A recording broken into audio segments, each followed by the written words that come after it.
जा रहा हूँ धातु एवं अधातु। इसके पिछले वाला वीडियो था रासायनिक भौतिक गुण के आधार पर धातु और अधातु में अंतर। अगर जो वो वीडियो आपको देखना है तो हमारे डिस्क्रिप्शन में जाकर वो वीडियो देख सकते हैं। अब धातु और अधातु को हम रासायनिक गुणों के आधार पर बताएंगे। तो रासायनिक गुणों के आधार पर हम कैसे बताएंगे? तो जैसा कि देख सकते हैं धातु के परमाणु हमेशा धनायन होते हैं। तो धातु के परमाणु भाई धनायन क्यों होते हैं? क्योंकि धातु हमेशा इलेक्ट्रॉन को त्यागती है और इलेक्ट्रॉन को जो त्यागेगा तो वो धनायन बनेगा ही। जैसे पोटेशियम है, परमाणु संख्या 19 होती है, यह अक्रिय गैस आर्गन बनाएगी तो 19 होती है, तो इसका स्ट्रक्चर 19 का हो जाएगा 2 8 8 1 2 8 10 और 8 18 और 1 19। तो ये एक इलेक्ट्रॉन को त्याग देता है और ये धनायन बन, इस पर +1 हो जाएगा। उसी प्रकार आप कैल्शियम लीजिएगा तो इसकी परमाणु संख्या 20 होती है, तो 20 होगी तो इसका स्ट्रक्चर हो जाएगा 2 8 8 यानी 18 2 20। तो ये भी 2 इलेक्ट्रॉन त्यागती है, तो इस पर ++2 लिख सकते हैं या तो हम इसको 2+ भी लिख सकते हैं। उसी प्रकार ये मेरा फेरस भी धातु है, ये भी इलेक्ट्रॉन त्यागने की क्षमता रखता। सोडियम भी इलेक्ट्रॉन को त्यागने की क्षमता रखता, इस पर भी प्लस हो जाएगा क्योंकि सोडियम की परमाणु संख्या 11, तो 2 8 1, तो एक इलेक्ट्रॉन 2 8 1 यानी 2 8 10 और 1 11 यानी ये एक इलेक्ट्रॉन त्यागता है, तो ये धनायन होता है। तो धातु के परमाणु हमेशा धनायन होते हैं। ये भौतिक गुण के आधार पर धातु में अंतर हुआ। उसी प्रकार अब अधातु के गुण, तो अधातु के परमाणु हमेशा ऋणायन होते हैं। तो क्यों ऋणायन होते हैं? क्योंकि अधातु हमेशा इलेक्ट्रॉन को ग्रहण करता है। जैसे क्लोरीन की परमाणु संख्या 17 होगी, तो 17 का अगर जो विन्यास हम बनाएंगे तो 17 का विन्यास हो जाएगा मेरा 2 8 7। चूंकि इसको बनाना क्या है आर्गन, आर्गन का होता है 18 2 8 8, तो ये एक इलेक्ट्रॉन इसमें अगर जो दे दिया जाए तो ये आर्गन बना लेगा, इसलिए इस पर -1 माइनस या माइनस शिफ्ट होता है। उसी प्रकार फ्लोरीन की परमाणु संख्या 9 होती है और 9 अगर जो विन्यास बनाएंगे तो 2 7 यानी 2 7 9, और इसमें अगर जो एक इलेक्ट्रॉन दे देंगे हम तो ये नियोन जैसा बना लेगा, तो ये एक इलेक्ट्रॉन इसमें दे देंगे तो ये फ्लोरीन नियोन जैसा बना लेगा अक्रिय, तो इसलिए ये इलेक्ट्रॉन को ग्रहण करता है, तो ये मेरा ऋणात्मक होता। उसी प्रकार कार्बन 6 इलेक्ट्रॉन को ग्रहण करता, क्योंकि कार्बन की परमाणु संख्या होता है 6 होता, C6 होता।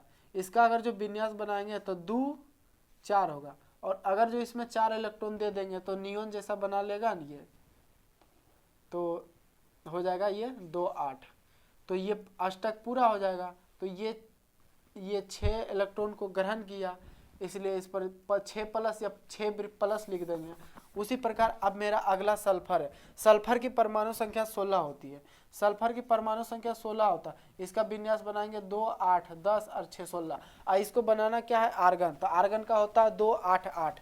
तो यहाँ अगर जो 2 इलेक्ट्रॉन जोड़ दिया जाए अलग से तो ये 8 हो जाएगा, तो ये अक्रिय बना लेगा, तो इस पर 2+ या ++ 2 बार लिख देंगे, तो ये हो गया मेरा, सॉरी यहाँ माइनस होगा क्योंकि अधातु है, अधातु के परमाणु हमेशा ऋणायन होते हैं। उसी प्रकार अगला हम ऑक्सीजन ले सकते हैं, तो ऑक्सीजन की परमाणु संख्या 8 होती है, इसको लिख सकते हैं 2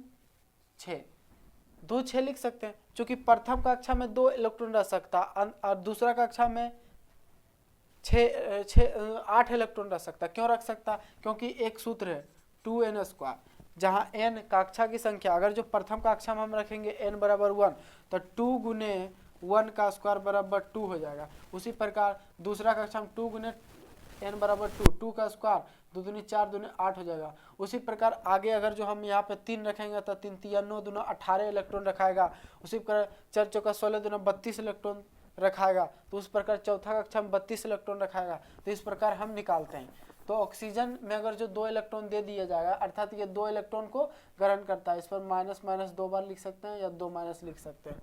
तो आप जान गए हैं कि धातु के परमाणु धनायन क्यों होते हैं, क्योंकि ये इलेक्ट्रॉन को त्याग करता है, इसलिए धातु के परमाणु धनायन होते हैं। उसी प्रकार अधातु के परमाणु ऋणायन क्यों होते हैं, क्योंकि ये अधातु के परमाणु इलेक्ट्रॉन को ग्रहण करती है, इसलिए अधातु के परमाणु ऋणायन होते हैं।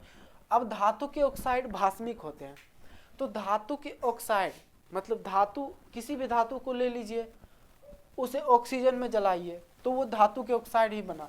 जैसे कैल्शियम को ले लीजिए, अब खुली वायु में जलाइएगा तो वो ऑक्सीजन से प्रतिक्रिया करके कैल्शियम ऑक्साइड जलने के क्रम में बनाएगा। अगर जो कैल्शियम ऑक्साइड मतलब धातु के ऑक्साइड मतलब जल से अभिक्रिया कराना, तो धातु के ऑक्साइड से जल से अभिक्रिया कराएंगे तो ये भास्मिक होते हैं। भास्मिक मतलब समझते हैं, क्षार, एक प्रकार के क्षार है, भास्मी यानी भस्म, तो ये भास्मिक होते हैं। तो कैल्शियम ये भस्म का निर्माण करता है। धातु के ऑक्साइड भास्मिक होते हैं क्योंकि जब जी धातु के ऑक्साइड को जल से प्रतिक्रिया कराते हैं तो वह भस्म का निर्माण करता है, इसलिए इसे भास्मिक कह सकते हैं। उसी प्रकार यहाँ भी नाइट्रोजन, सोडियम को ले लिया गया और ऑक्सीजन में जलाया गया तो ये बना N2O। उसके बाद इसको जल से प्रतिक्रिया कराया गया तो ये भी भस्म बनाया, सोडियम हाइड्रोक्साइड। तो ये देख लिए कि धातु के ऑक्साइड भास्मिक होते हैं। अगर जो ये वीडियो आपको चाहिए कि ये और ये प्लस ये कैसे हो गया, तो इसके पिछले वाले वीडियो हम आपके डिस्क्रिप्शन में दे देंगे, आप वहाँ से भी देख सकते हैं। तो ये कैसे हुआ देखिए, कैल्शियम एक है, कैल्शियम एक है, यहाँ लिख दिए कैल्शियम है, ठीक।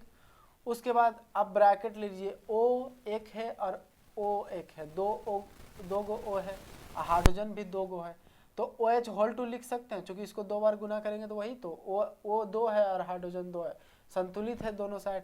उसी प्रकार यहाँ पे देखिए N2 2Na यानी कि यहाँ पे सोडियम 2 है, सोडियम 2 है। उसके बाद ऑक्सीजन एक मेरा यहाँ है और एक मेरा यहाँ है, तो ऑक्सीजन 2 हो गया। तो यहाँ भी देखिए ऑक्सीजन यहाँ है और 2 आगे लगा हुआ तो ऑक्सीजन 2 हो गया। हाइड्रोजन H2 है तो H के आगे 2 लगा हुआ तो ये पूरा 2 हो गया। उस प्रकार अब अगला इस प्रकार देख सकते हैं कि धातु के ऑक्साइड भास्मिक होते हैं, अर्थात धातु के ऑक्साइड को जब जल से प्रतिक्रिया कराएंगे तो भस्म का निर्माण तो हो जाता, लेकिन अधातु के ऑक्साइड अम्लीय होते हैं।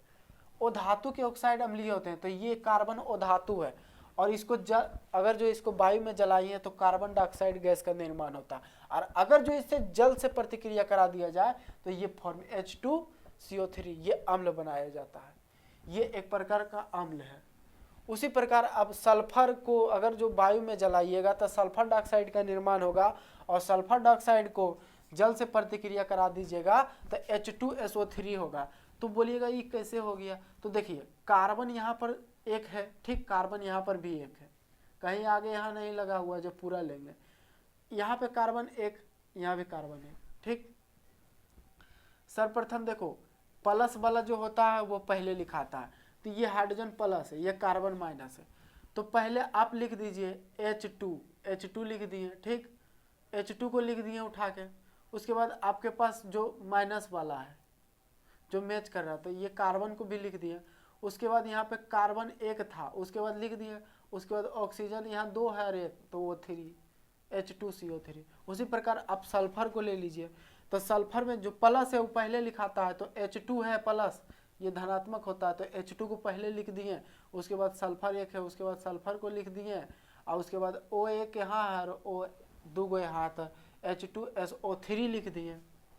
तो आप देख लिए कि धातु के ऑक्साइड भास्मिक होते हैं, अर्थात धातु के ऑक्साइड को जल से प्रतिक्रिया कराने पर भस्म का निर्माण होता है, जबकि अधातु के ऑक्साइड अम्लीय होते हैं, क्योंकि अधातु के ऑक्साइड से जल से प्रतिक्रिया कराने पर वह अम्ल का निर्माण करता है। अब धातुएं तनु अम्ल में घुलकर H2 गैस देती है, तो धातुएं तनु अम्ल में घुलकर H2 गैस देती है।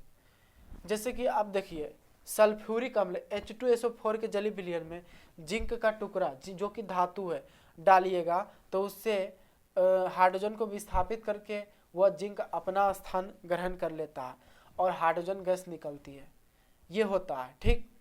लेकिन कुछ धातुएं अपवाद होती है, ऐसा नहीं करती है। क्यों नहीं करती है? अगर जो आप यहाँ पे जिंक से कमजोर धातु अर्थात हाइड्रोजन से कमजोर धातु जो कमजोर है हाइड्रोजन से, अगर जो उस धातु से प्रतिक्रिया कराइएगा तो क्या हाइड्रोजन को भगा पाएगा? तो कुछ ऐसे भी धातु है जो अम्ल से अभिक्रिया करके हाइड्रोजन गैस नहीं देता, क्योंकि वो अभिक्रिया होगा ही नहीं। अभिक्रिया तभी होगा अगर जो ये स्थान है, ये स्थान पर कोई आदमी बैठा हुआ, इसे भगाना है, जब तक नहीं इससे ज़्यादा ताकतवर ये होगा तब तक ई इसको भगा ही नहीं पाएगा। इसलिए अभिक्रिया तभी संभव होगा जब हाइड्रोजन से अधिक क्रियाशील भगाने वाला जो धातु होगा उसमें डालेंगे, तब वह अभिक्रिया संभव होगा। अगर जो ये जिंक सल्फेट ये भी एक अम्ल है, ये अम्ल ले लिया जाए और इसमें आप कॉपर धातु डाल दिया जाए, ZnSO4 की जली विलयन में कॉपर धातु को डाल दिया जाए तो कभी अभिक्रिया संभव नहीं है, क्योंकि कॉपर से अधिक क्रियाशील हमारा जिंक है, तो कॉपर जिंक को कभी मार के भगा नहीं पाएगा, तो अभिक्रिया संभव नहीं होगा। कुछ धातुएं अपवाद होती है, ऐसा नहीं करती है। तो वही बात है, कुछ धातुएं कम क्रियाशील होते हैं जो अधिक क्रियाशील वाले को नहीं भगा पाते हैं। तो अब ये हो गया, और धातुएं तनु अम्ल से अभिक्रिया करती हैं। धातुएं तनु अम्ल से अभिक्रिया करके हाइड्रोजन गैस देती है, लेकिन कुछ अपवाद है जो नहीं देती है। और धातुएं अम्ल से अभिक्रिया नहीं करती है, धातुएं हाइड्रोजन से संयोग नहीं करती है, धातुएं हाइड्रोजन से संयोग नहीं करती, लेकिन कुछ धातुएं जैसे अपवाद में lithium, sodium, calcium, beryllium hydrogen है जो अभिक्रिया करके आयनिक हाइड्राइड का निर्माण करता है। और धातु जो है वह धातु हाइड्रोजन से संयोग करके संयोजक हाइड्राइड, जैसे ये मेरा धातु है, ये धातु है नाइट्रोजन, क्योंकि यह इलेक्ट्रॉन को ग्रहण करता है। ये मेरा धातु है जो कि हाइड्रोजन से प्रतिक्रिया करके अमोनिया का निर्माण करता है।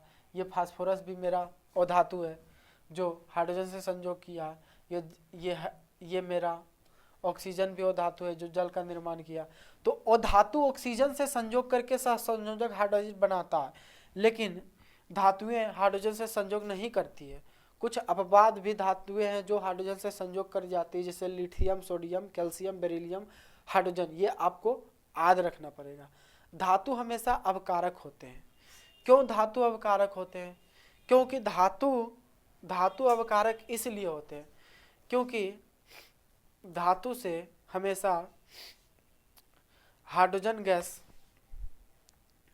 अलग होती है। धातु से हमेशा ये धातु, तो ये आपको याद रखना है कि धातु अवकारक होते हैं, ठीक, और धातु ऑक्सीकारक होते हैं।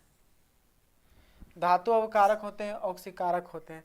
तो इस प्रकार आप देखें कि धातु और धातु के रासायनिक गुण के आधार पर अंतर, ये मेरा 5 अंतर है, बस इतने ही लिख दीजिएगा, जैसे एग्जाम में पूछ दिया जाएगा धातु और धातु का रासायनिक गुणों के आधार पर अंतर बताए, तो आप लिखिएगा वहाँ पे धातु और धातु के रासायनिक गुणों पर अंतर निम्नलिखित है। उसके बाद एक और धातु और दूसरे और धातु और 5 इधर और 5 इधर लिख दीजिएगा, आपका 5 नंबर हो जाएगा।